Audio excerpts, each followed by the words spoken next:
Hello बच्चों, कैसे हो आप सभी। उम्मीद करता हूँ आप सभी बढ़िया हो।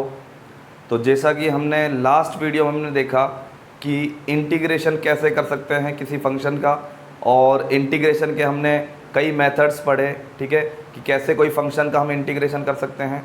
तो आज हम पढ़ेंगे इंटीग्रेशन विद लिमिट, मतलब लिमिट अगर साथ में हो तब इंटीग्रेशन को कैसे सॉल्व करते हैं और क्या होता है, तो उसके बारे में आज हम पढ़ेंगे।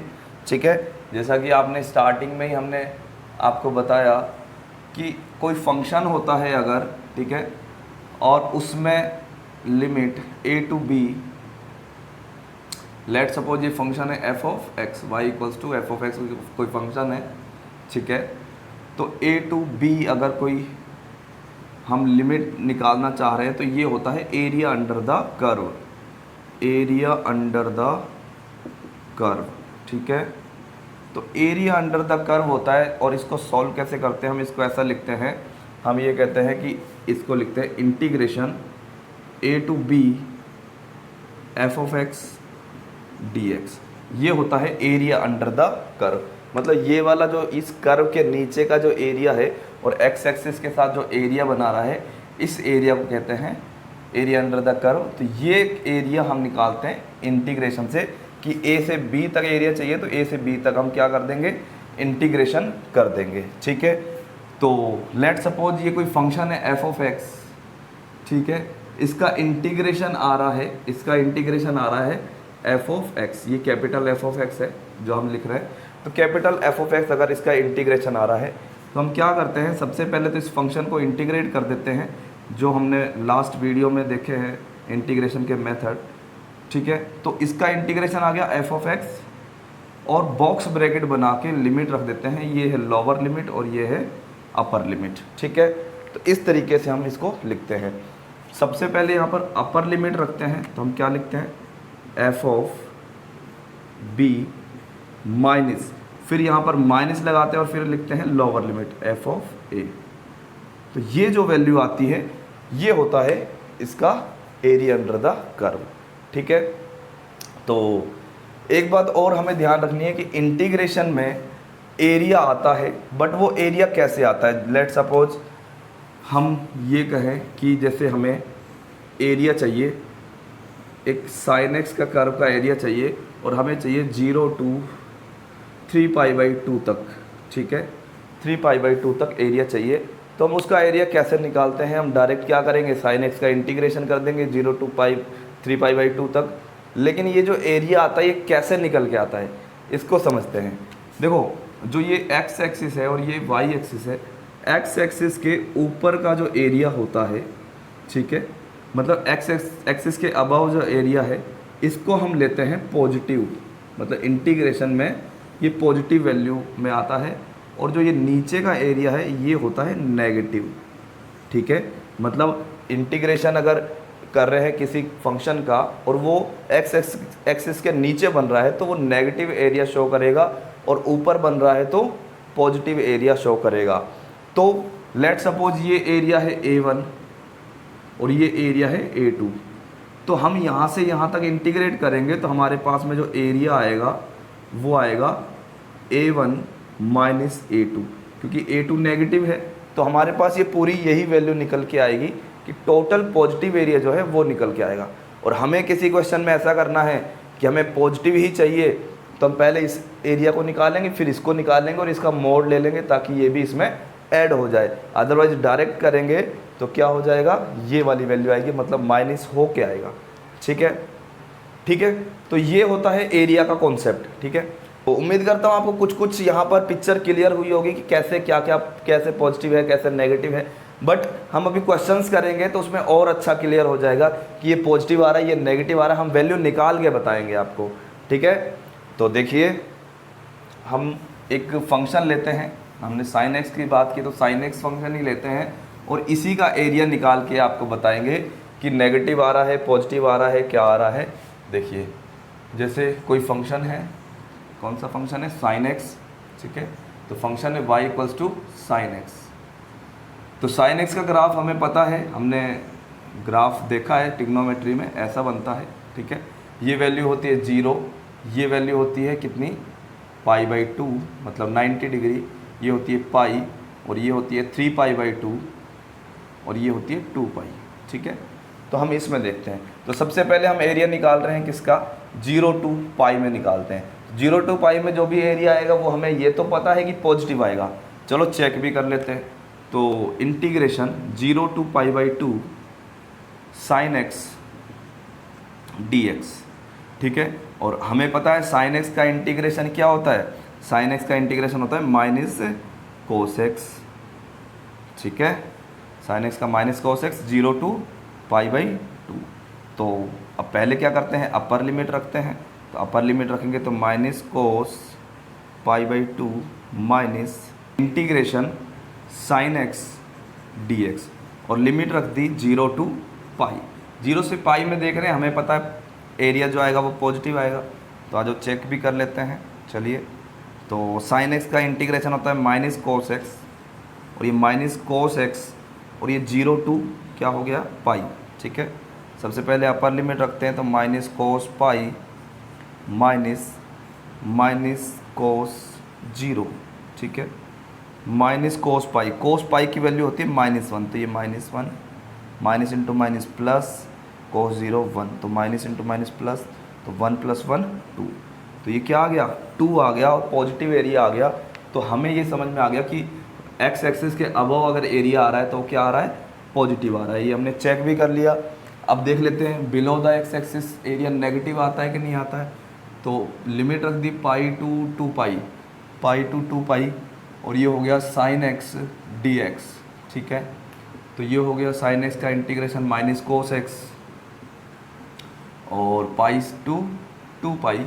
ठीक है, 2 पाई रखा, पहले अपर लिमिट रखते हैं तो minus cos 2 pi minus cos पाई, तो ये हो जाएगा माइनस कोस 2 पाई। 2 पाई की वैल्यू 1 होती है तो -1। ठीक है, और माइनस इंटू माइनस प्लस, और कोस पाई की वैल्यू होती है -1, तो -1 हो गया -2। ठीक है, तो यहाँ पर देखो +2 आ रहा है। अगर हम x एक्सिस के ऊपर का एरिया लेते हैं तो पॉजिटिव आ रहा है, और x एक्सिस के नीचे का एरिया ले रहे हैं तो क्या आ रहा है, नेगेटिव आ रहा है। ठीक है, और ये भी देखो कि मैग्नीट्यूड 2 आ रहा है। इसका मतलब जितना एरिया ऊपर की तरफ है उतना ही एरिया नीचे की तरफ है। तो साइन एक्स में क्या होती है, इस तरीके से सिमेट्रिक ग्राफ बनता चला जाता है। ठीक है, तो देखो इस तरीके से हमें ये चीज़ भी समझ में आ गया कि साइन एक्स में सिमेट्री बनती है। ठीक है, ऊपर की तरफ जितना एरिया होता है फिर उतना ही नीचे की तरफ एरिया होता है, फिर ऊपर की तरफ होता है फिर इतना ही नीचे की तरफ एरिया होता है, और इस तरीके से ये आगे चलता चला जाता है। क्लियर? ठीक है, तो और एक एग्जांपल से समझते हैं। अच्छा, एक चीज़ और यहाँ पर आपको मैं क्लियर करना चाहूँगा कि ये एरिया अंडर द कर्व ही आ रहा है। ये कैसे हम पता करें, कि कैसे पता चलेगा कि ये 100% एरिया अंडर द कर्व ही आ रहा है। तो इसके लिए भी एक प्रूफ के लिए क्वेश्चन कर लेते हैं। ठीक है, तो हमें ये क्लियर हो जाएगा। एक बार हम फंक्शन को ऐसा लेंगे जिसका एरिया हम सिंपल मेथड से निकाल सकते हैं, उसका एरिया निकालेंगे, फिर उसको इंटीग्रेशन से एरिया निकालेंगे, देखेंगे कि एरिया इक्वल आ रहा है या नहीं। चलिए करते हैं स्टार्ट। तो हमने एक लीनियर ग्राफ बना लिया। ठीक है,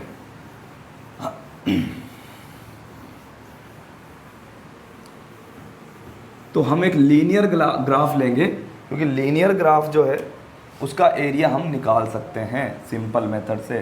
जैसे हमने कोई ये लाइन ले ली, ठीक है, तो ये लाइन है और इसकी वैल्यू, इस लाइन की इक्वेशन जो है वो है y = 2x + 3। लेट सपोज कुछ भी ले सकते हैं हम, तो y = 2x + 3 हमने एक लाइन की इक्वेशन मान ली। ठीक है, और इसकी लाइन यहाँ से बनेगी, इस तरीके से बनेगी। तो हम इसका एरिया निकालना चाह रहे हैं, कहाँ से कहाँ तक इसका एरिया निकालना चाह रहे हैं। x = 1 to x = 2। ठीक है, x = 1 to x = 2, तो इसके बीच में एरिया निकालना चाह रहे हैं। तो इसका एरिया हम कैसे निकाल सकते हैं, देखो x की वैल्यू 1 है तो y की वैल्यू क्या आएगी, y की वैल्यू आएगी, इसको 1 रखो, y आएगा कितना, 2 × 1 + 3, तो ये आ जाएगा 2 3 5, मतलब x 1 है तो इधर y कितना है, 5। ठीक, फिर हमने देखा जब x कितना है, 2 है, तो y कितना आएगा, देख लेते हैं। 2 इंटू 2 प्लस 3, तो ये हो जाएगा 4 प्लस 3 कितना हो जाएगा 7। तो मतलब यहाँ पर जो ये वैल्यू आएगी ये आएगी 7। ठीक, ओके। तो ये हमने क्यों निकाला, क्योंकि हम इसका एरिया सिंपल मेथड से निकालना चाह रहे हैं। तो ये कितना हो गया 7 माइनस 5 2 हो गया, और ये कितना है 2 माइनस 1, तो ये 1 हो गया। ठीक है, और यहाँ से इसकी हाइट जो हो गई वो हमें पता है कितनी हो गई 5 हो गई, क्योंकि यही हाइट है, और जो विड्थ हो गई वो कितनी है 1 है। तो इसका एरिया कैसे निकालेंगे, मतलब इस ट्राइंगल का एरिया और इस रेक्टेंगल का एरिया को सम कर देंगे तो इस पूरे एरिया हमें पता चल जाएगा। ये पूरा एरिया जो है कितना है, area under the curve limit this to this. तो हम चेक करते हैं, तो ये एरिया A1 मान लो, इसको A2 मान लो, तो A1 प्लस A2 निकालना है। ठीक है, A1 क्या आएगा, एरिया ऑफ ट्राइंगल, तो एरिया ऑफ ट्राइंगल होता है 1/2 into base into height. Base 1 है और हाइट 2 है, तो ये 2 से 2 कैंसिल हो गया। ठीक है, तो ये 1 आ जाएगा, और A2 कितना हो जाएगा, A2 हो जाएगा L इंटू बी, मतलब L इंटू बी, तो 5 इंटू 1, तो 5 इंटू 1 तो कितना हो गया 5, तो 1 प्लस 5 कितना आ गया 6, तो इसका एरिया आ गया 6। तो अब देख लेते हैं कि इंटीग्रेशन भी एरिया अंडर द कर्व ही बता रहा है या नहीं। तो हम इस ग्राफ को, इस कर्व को इस लिमिट में इंटीग्रेट कर देंगे।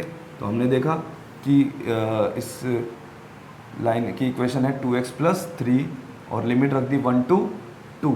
ठीक है, और ये हो गया dx। ओके, तो दो फंक्शन प्लस में है तो हम क्या लिख सकते हैं 1 to 2 2x dx plus 3 dx 1 to 2। तो देखो 2 कांस्टेंट है, ये तो एज इट इज रहेगा। x का इंटीग्रेशन होता है x²/2 और लिमिट रख देंगे 1 to 2 प्लस 3 कांस्टेंट है, तो हम 1 dx का इंटीग्रेशन निकाल सकते हैं, क्या होता है x, और लिमिट 1 to 2। तो ये हो जाएगा, देखो क्या 2, पहले अपर लिमिट रखते हैं तो 2² 4/2 माइनस 1 रखेंगे तो 1² 1/2 प्लस 3, और यहाँ पर रखेंगे 2 upper limit minus lower limit तो 1। ठीक है, तो ये हो जाएगा कितना 2, ये 2 2 जा 4।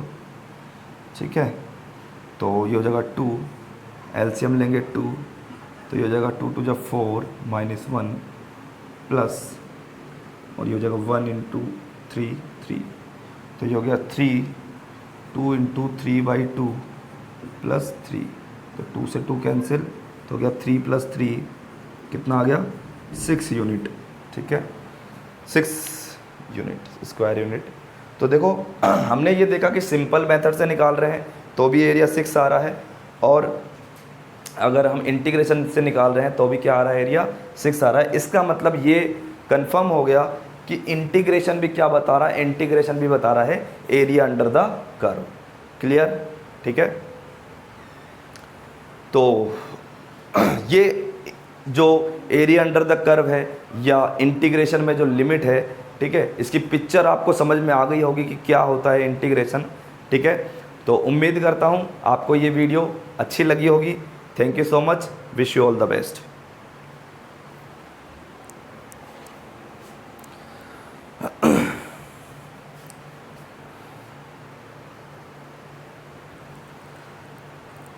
तो उम्मीद करता हूँ आपको आज का कॉन्सेप्ट समझ में आया होगा इंटीग्रेशन का।